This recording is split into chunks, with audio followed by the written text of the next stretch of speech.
नमस्कार दोस्तों, स्वागत है आपका आज के मुख्य समाचार में, जिसमें सबसे पहली और बड़ी खबर में आपको बताएंगे कि कर्नाटक की सरकार पर आया बड़ा खतरा। लीक ऑडियो में बोले मंत्री सरकार चला नहीं रहे, जैसे तैसे मैनेज कर रहे हैं। बड़ी खबर आई है, बिहार के बाद कर्नाटक में भाजपा को लग सकता है बड़ा झटका। दूसरी बड़ी खबर में जिक्र होगा कि महागठबंधन की सरकार का विस्तार, नीतीश कैबिनेट के 5 शक्तिशाली मंत्रियों के बारे में आपको बताएंगे।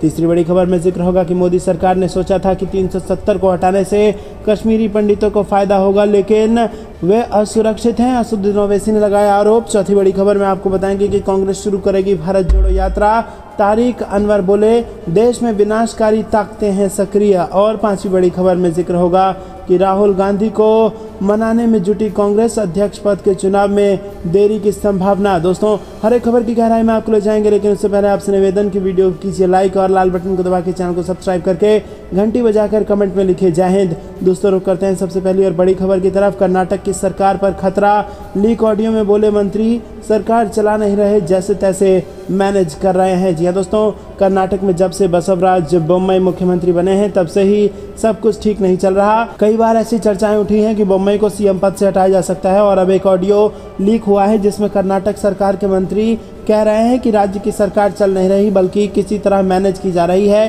राज्य के विधानसभा चुनाव में कुछ महीने ही बाकी है और मंत्री जे.सी. मधुस्वामी ने इस वायरल क्लिप में कहा कि किसी तरह 8-9 महीने खींचना है बस। मुख्यमंत्री बसवराज बोम्मई ने भी ये स्वीकार किया है कि यह ऑडियो सही है, हालांकि उनका कहना है कि इसे गलत संदर्भ में लिया जा रहा है। उनका कहना है कि राज्य सरकार में सब कुछ ठीक चल रहा है और कहीं कोई दिक्कत नहीं है। रुक करते हैं अगली बड़ी खबर की तरफ। महागठबंधन की सरकार का विस्तार, बिहार में नीतीश कैबिनेट के 5 शक्तिशाली मंत्री बने। जी हाँ दोस्तों, आपको बता दें कि बिहार में नई सरकार बन चुकी है और महागठबंधन की सरकार का विस्तार हो गया है, जिसमें नीतीश कुमार के नेतृत्व वाली नई सरकार में 31 मंत्रियों ने शपथ ली है। इसमें जो 5 सबसे शक्तिशाली मंत्री हैं वो हैं विजेंद्र यादव, जिनको आपको बता दें कि ये नीतीश कुमार के बेहद करीबी माने जाते हैं और यहाँ इनको मंत्रालय मिला है और ये भी एक पावरफुल मिनिस्टर में गिने जाएंगे। दूसरे हैं मदन साहनी। मदन साहनी 3 बार के एमएलए, इनको सैनी समाज से होने का लाभ मिला है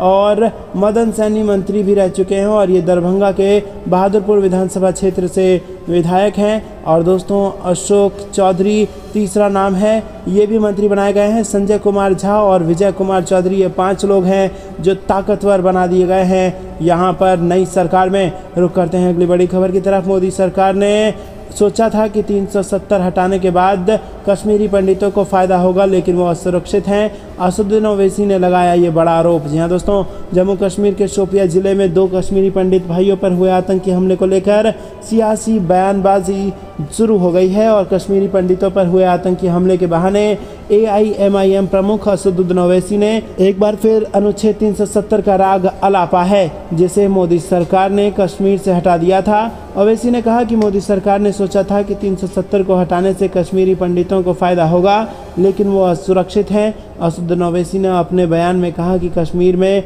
बीजेपी द्वारा नियुक्त LG हैं, मोदी का प्रशासन है, वो नाकाम साबित हुआ।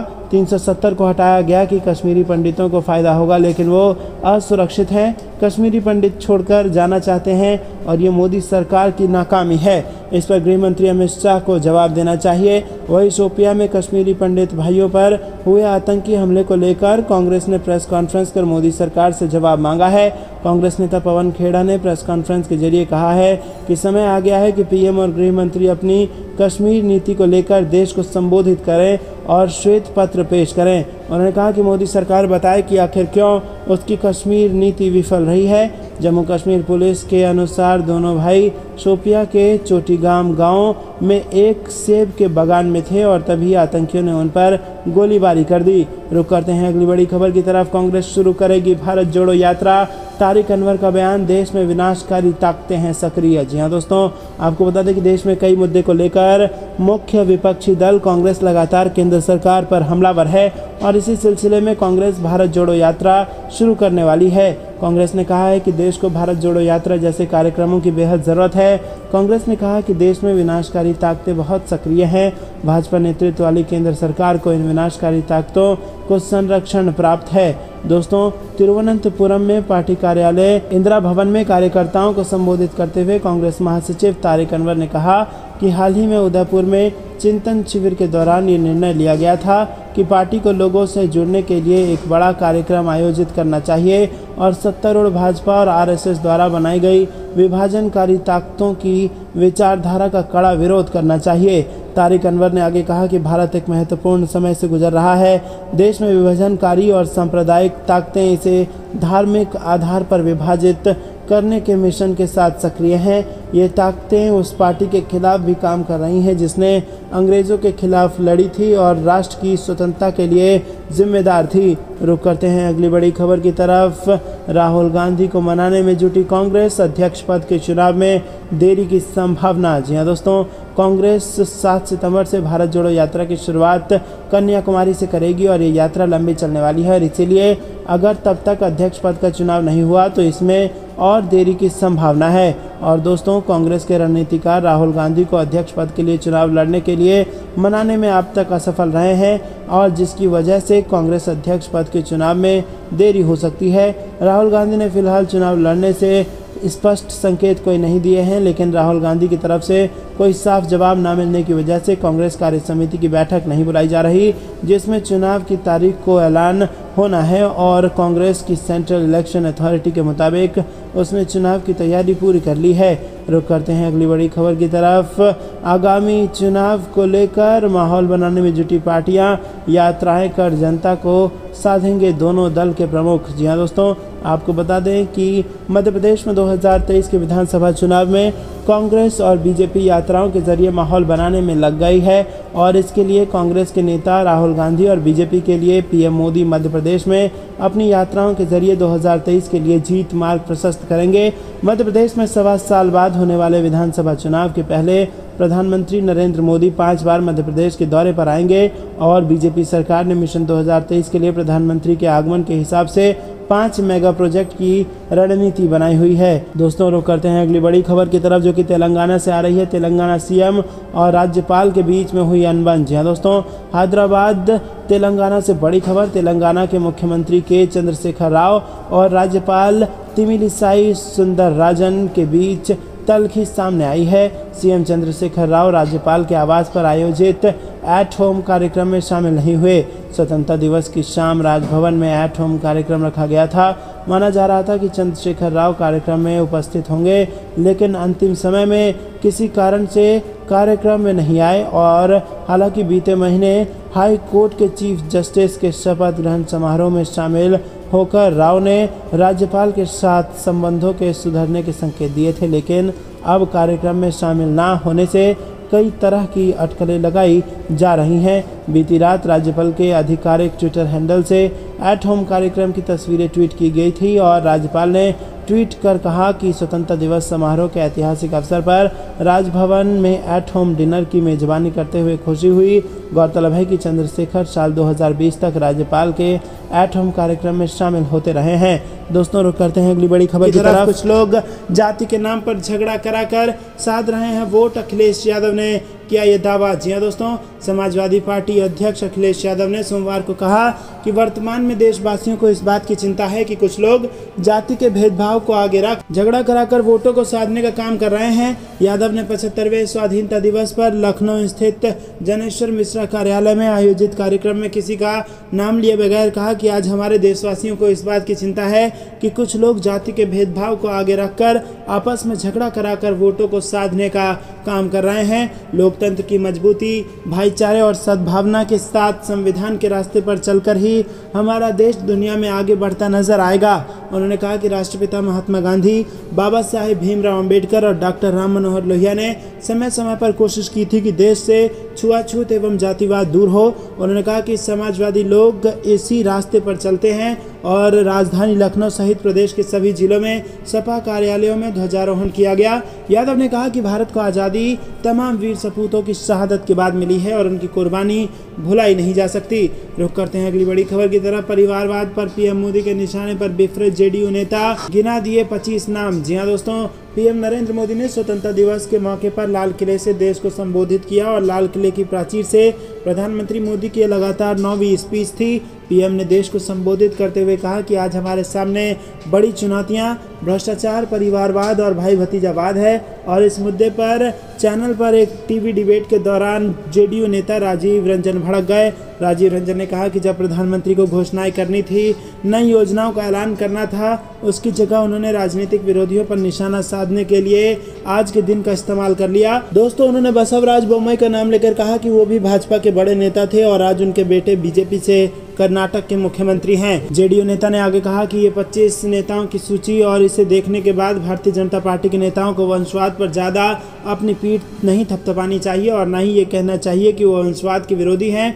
रंजन ने नाम गिनाए शुभेंदु अधिकारी, जिनके पिता शिशिर अधिकारी दोनों ही भाजपा के नेता हैं, अनुराग ठाकुर, धर्मेंद्र प्रधान और उनके पिता भी भाजपा के बड़े नेता थे, पीयूष गोयल और उनके पिता भी भाजपा के मंत्री थे। रुक करते हैं अगली बड़ी खबर की तरफ। भगवंत मान का रेवड़ी को लेकर पीएम मोदी पर तंज कहा, लोगों को सुविधा देना और दोस्तों का ख्याल रखने में अंतर है। दोस्तों, पंजाब के मुख्यमंत्री भगवंत मान ने प्रधानमंत्री मोदी के रेवड़ी वाले बयान पर तंज कसा है। मान ने पीएम मोदी से पूछा कि टैक्स पेयर्स के पैसों से जरूरतमंदों को सुविधा देना ठीक है या फिर अपने उद्योगपति दोस्तों का ख्याल रखना ठीक है। गौरतलब है कि पीएम मोदी ने मुफ्त बिजली और अन्य सुविधाएं देने को लेकर सवाल उठाया था, साथ ही इन्हें रेवड़ी बांटने की संज्ञा दी थी। दोस्तों, सीएम भगवंत मान शहीद कर्नैल सिंह झमरू के श्रद्धांजलि समारोह के बाद मीडिया से बात कर रहे थे और उन्होंने कहा कि राज्य सरकार लोगों के पैसों का लोगों के कल्याण में इस्तेमाल कर रही है और इस व्यवस्था से राज्य के सामाजिक आर्थिक विकास में लोगों को बराबर का भागीदार बनाया जा रहा है।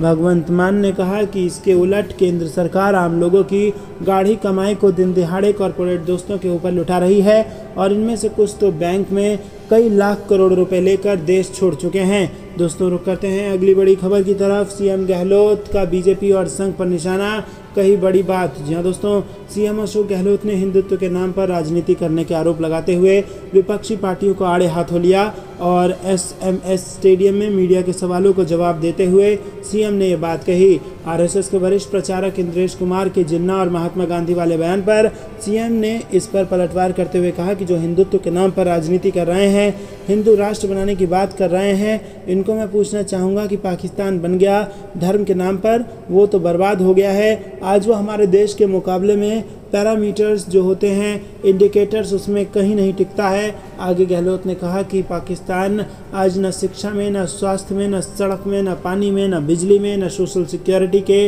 अंदर कहीं भी भारत के मुकाबले ठहरता नहीं है और वो बार बार सैन्य शासन लगाता है और देश के दो टुकड़े हो गए हैं जबकि हम साथ साथ आज़ाद हुए थे। गहलोत ने कहा कि वो तो ये पूछना चाहते हैं कि जो हिंदू राष्ट्र की बात करते हैं वो हिंदू राष्ट्र बन गया तो उसके बाद में क्या होगा। सीएम गहलोत ने कहा कि देश को धर्म के आधार पर बांटने वालों को सोचना चाहिए कि ये वो मुल्क है जिसमें भाषाओं को लेकर विरोध हो जाते हैं, तो धर्म की बात क्यों की जाती है। गहलोत ने कहा कि अगर यही स्थिति रही तो तमिलनाडु क्या करेगा आपका। दोस्तों, रुक करते हैं अगली बड़ी खबर की तरफ। आज़ादी के 75 साल पूरे होने पर कांग्रेस ने निकाली आज़ादी गौरव यात्रा। राहुल और प्रियंका ने कहा, संकल्प लें कि देश को आगे बढ़ने के लिए करेंगे काम। जी हाँ दोस्तों, कांग्रेस के पूर्व अध्यक्ष राहुल गांधी, महासचिव प्रियंका गांधी और अन्य वरिष्ठ नेताओं ने स्वतंत्रता दिवस के अवसर पर सोमवार को पार्टी मुख्यालय से गांधी स्मृति तक आज़ादी गौरव यात्रा निकाली।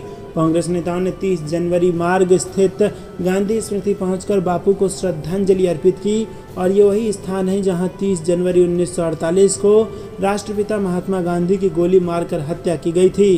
कांग्रेस नेताओं ने देश की एकता के लिए काम करने का संकल्प भी लिया और कांग्रेस मुख्यालय में आयोजित ध्वजारोहण कार्यक्रम में कांग्रेस के पूर्व अध्यक्ष राहुल गांधी के बगल में कांग्रेस के वरिष्ठ नेता गुलाम नबी आज़ाद और आनंद शर्मा खड़े थे। उनके अलावा प्रियंका गांधी, के.सी. वेणुगोपाल, जयराम रमेश, मोहसिना किदवई और कई अन्य नेता भी मौजूद थे। दोस्तों, राहुल गांधी ने ट्वीट किया कि आज़ादी के 75 साल पूरे होने पर कांग्रेस मुख्यालय में ध्वजारोहण समारोह में शामिल हुआ और ये एक ऐतिहासिक और यादगार पल है और आज हम आज़ादी के 76वें वर्ष में प्रवेश कर रहे हैं। हमें मिलकर एक नई ऊर्जा का संचार कर देश हित के कार्यों को नई दिशा और गति देनी होगी। प्रियंका गांधी ने ट्वीट कर कहा कि बलिदानों, विचारों, भारत की विशाल प्राचीन संस्कृति, संविधान के मूल्यों, विकास की पींगे बढ़ाने के सामूहिक प्रयासों ने देश को मजबूत नींव रखी और आज़ाद भारत का 75 साल का सफ़र इस मजबूत नींव का गवाह है। दोस्तों, रुक करते हैं अगली बड़ी खबर की तरफ। तिरंगा बांटने पर मिली सर कलम करने की धमकी, परिवार में दहशत का माहौल, पुलिस ने दी सिक्योरिटी। जी हाँ दोस्तों, यूपी के बिजनौर के एक परिवार के घर के बाहर धमकी भरा पत्र चस्पा मिला। पत्र में हर घर तिरंगा बांटने पर सिर कलम करने की धमकी दी गई। तिरंगा झंडा बांटने पर सिर कलम करने की धमकी भरा पोस्ट चस्पा होने से पूरा परिवार दहशत और सदमे में है। हालांकि पुलिस प्रशासन ने परिवार के घर पर सुरक्षा मुहैया करा दी है, साथ ही अज्ञात के खिलाफ केस भी दर्ज करा लिया है। पुलिस की कई टीम लगाकर जांच पड़ताल शुरू कर दी गई है।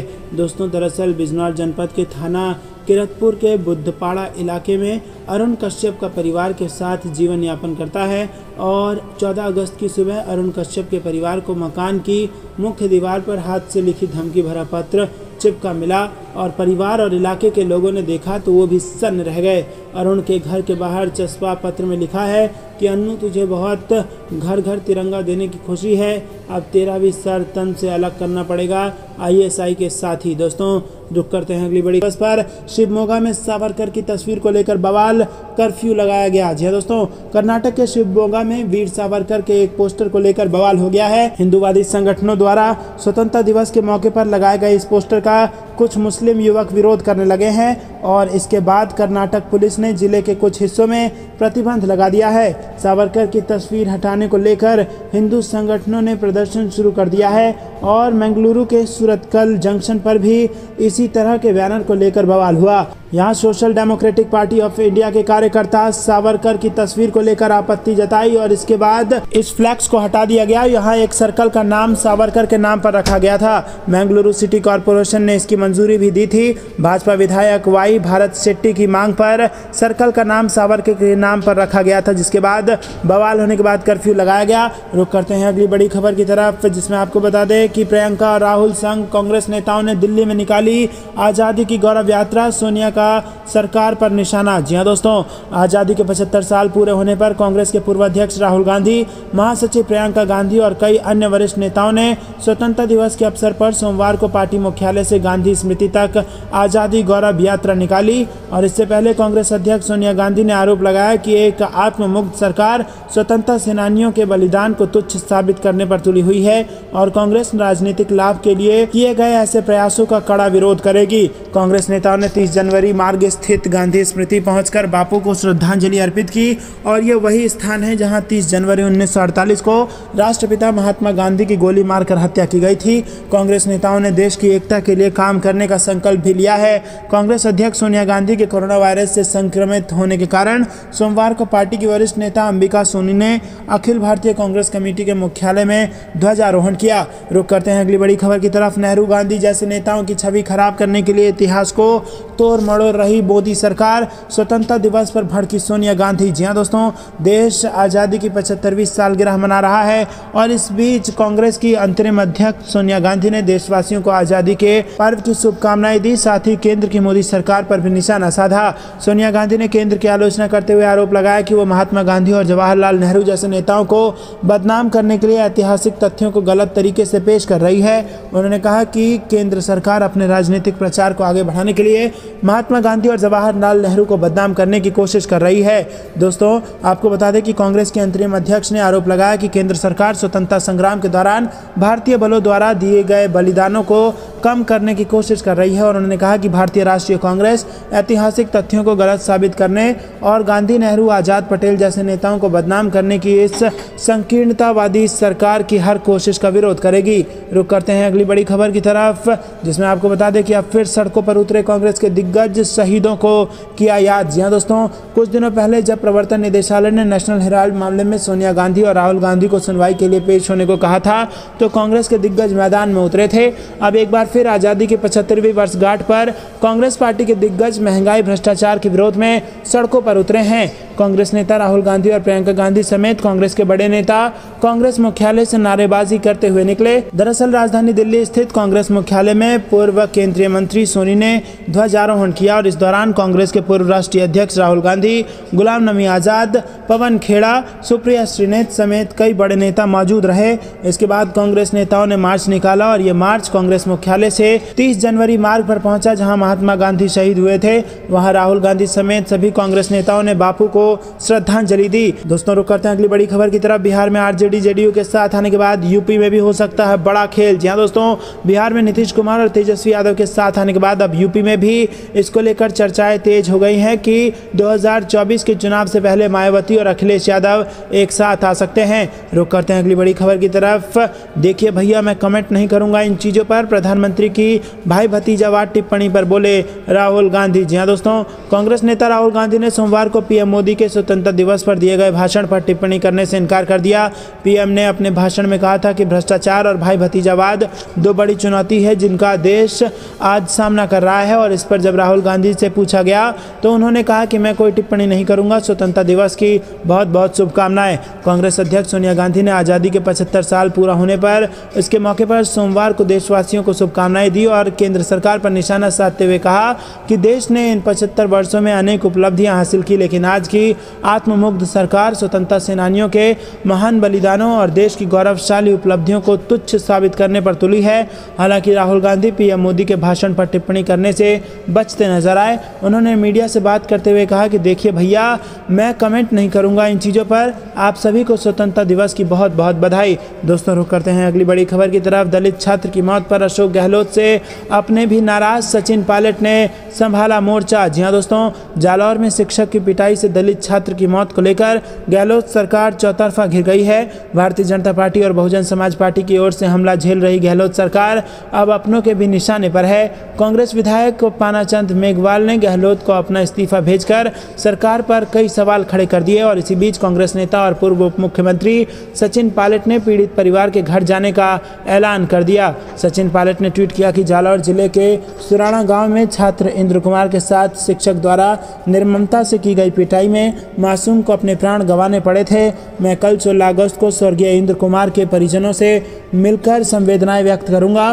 पायलट 5 बजे सुराणा गांव पहुंचेंगे और पीड़ित परिवार से मिलकर उन्हें ढांढस बंधवाएंगे। गौरतलब है कि सचिन पायलट ने जालौर जाने का फैसला ऐसे समय पर किया है जब राज्य सरकार को दलित अत्याचार के मुद्दे पर आक्रोश का सामना करना पड़ रहा है। आलम यह है कि जालौर में लोगों के गुस्से को देखते हुए सरकार को इंटरनेट तक पर पाबंदी लगानी पड़ी। माना जा रहा है कि मुख्यमंत्री से पहले पायलट को वहां पहुंचने के राजनीतिक मायने हैं। दोस्तों, गहलोत सरकार को दलितों की रक्षा में नाकाम बताते हुए 12 अटरू विधानसभा सीट से कांग्रेस के विधायक पानाचंद मेघवाल ने इस्तीफा दे दिया और उन्होंने विधायकी छोड़ने का ऐलान करते हुए सीएम गहलोत को इस्तीफा भेजा है। मेघवाल ने कहा कि राजस्थान में लगातार दलितों और वंचितों के खिलाफ अत्याचार बढ़ रहा है, लेकिन पुलिस कोई कार्रवाई नहीं